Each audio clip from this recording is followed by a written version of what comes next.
on pouvait pas me faire plus plaisir au monde de toute ma vie, de toute l'année, du siècle, voilà. Il y a quelques années était paru un bouquin, moi je connaissais pas du tout, de Renaud Matignon, qui était critique littéraire à l'époque où il y avait des vrais critiques littéraires, au Figaro.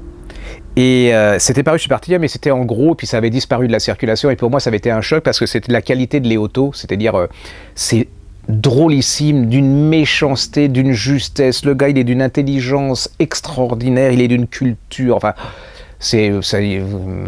maintenant on a Stevie, hein, ou alors, on a les gars qui parlent de littérature à la télé avec des grands cheveux, qui remuent comme ça, qui font une question de 10 minutes pour une réponse de 5, avec des gens sans grand intérêt. Là, c'est quand même l'époque des grands auteurs. C'est la grande époque où la France comptait encore des intellectuels, pas Stevie, ni voilà.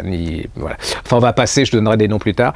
Ça s'appelle La liberté de blâmer, de Renaud Matignon. C'est chez Bartilla. C'est en livre de poche. Et il y a des choses... Alors, il y a tout... Oh, rien que les titres, ça ne vous mériterait rien. Regardez... Philippe Solers, le charabia de Bulletin Météo, ça me fait...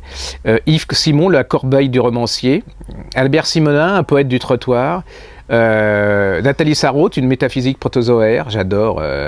Alors il n'est pas objectif, hein, alors c'est pour ça que j'aime, il a ses têtes de turc, il y en a qui l'adorent, il y en a qui il adore Radiguet. Il déteste Marguerite Duras, alors ça on était fait pour se rencontrer, la pauvre... Ce qui m'a fait beaucoup de mal, c'est que la biographie de Marguerite Duras a marché cet hiver. Ça m'a fait beaucoup de mal. Je me dis que l'humanité va vers sa perte. Il y avait déjà le réchauffement climatique, mais là on voit que je pense qu'elle est en une des causes. Hein, bon, voilà.